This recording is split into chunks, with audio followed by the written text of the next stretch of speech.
G'day, my name is Simon, and since obtaining my commerce degree, I've been a member of CPA Australia for 40 years, the last 25 as a fellow member. Worked full-time in industry as an accountant for 35 years, and for the last 5 years I've been lecturing at Box Hill Institute.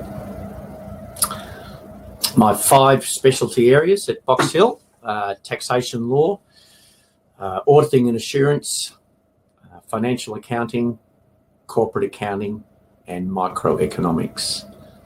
And I've also lectured in business finance and business statistics. Most of the classes that I've taught at Box Hill Institute have been relatively small, which has been good because myself and the other lecturers have been able to get alongside students, having more one-on-one quality time with them, and our students seem to like that. In the 35 years I worked in industry, I worked mainly in auditing, taxation, and in forensic accounting. Aside from working continuously in a well-paid job, various well-paid jobs over the whole 35 years, which was great, I'll just give you a couple of highlights of my career, hopefully as a way of encouraging you to become an accountant like I did 40 years ago. In the early 1990s, I worked for the Victorian Auditor General's Office for a guy named Ches Baragwanath, undertaking financial audits, audits of financial statements, but also efficiency audits as well. And the work was always varied, and you're always working as part of a team. So you got to know your team members very, very well. It was a really great working environment while I worked there. One project that I led on involved visiting medical officer arrangements or doctors in Victorian public hospitals, focusing on reviewing efficiency aspects of those arrangements, but also making sure that no one was making false claims for work that they didn't do. And it was almost best part of 12 months from the planning stage through to the work, to the execution, to the report writing stage.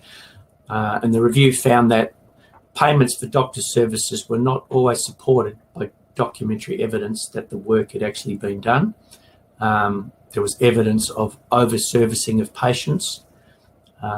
Private patients requiring surgery were sometimes treated during publicly funded theatre sessions by the doctors. Evidence of doctors working privately while on sick leave from the public hospital, and evidence suggesting a bias by certain public hospitals against the admission of public patients for elective surgery in favour of private patients.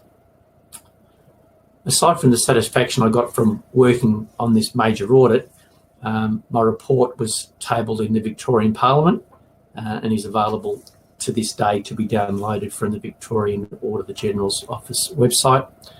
The report also made the front pages of the newspapers and the lead news bulletin on the television, and also a current affairs program picked up aspects of the report and did a 20-minute expose using our report as the basis for their program. So that was really good, and I've got a hard copy of the report in my hot little hands, which I keep as one of the mementos from my career.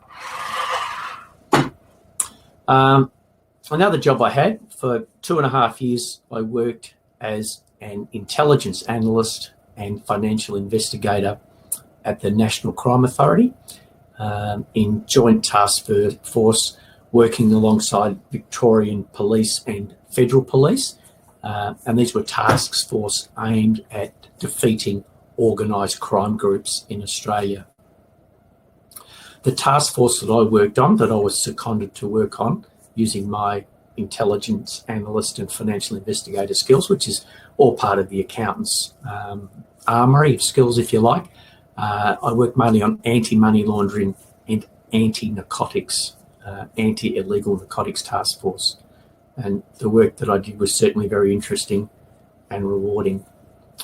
One particular investigation that I worked on that I had a major role in resulted in the capture and conviction of members of an organised crime group who had imported 23.4 kilograms of heroin into Australia via Thailand.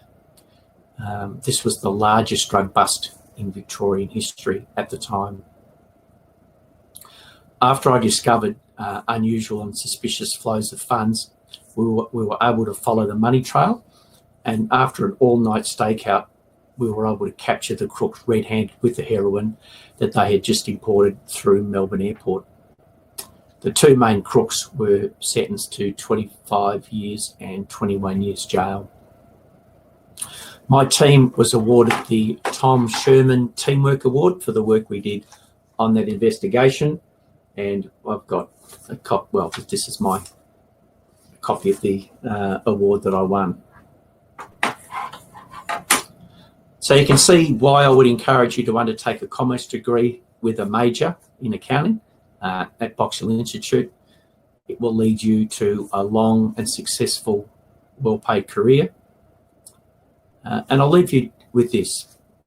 In January of this year, that's in January 2020, Australia's major employment agency, SEEK, listed the fastest growing 20 jobs from 2019. And accountant-related jobs featured in 3 of the top 11 places. Coming in at number 4 in the law industry field was the specialty tax law. Coming in at numbers 10 and 11 in the accounting industry field were the specialty jobs, company secretary and insolvency and corporate recovery specialists. So I hope to see you at Box Hill Institute in 2021. In any event, best luck with your future studies. And as we say to everybody at the moment in Victoria, keep safe. Look forward to seeing you next year.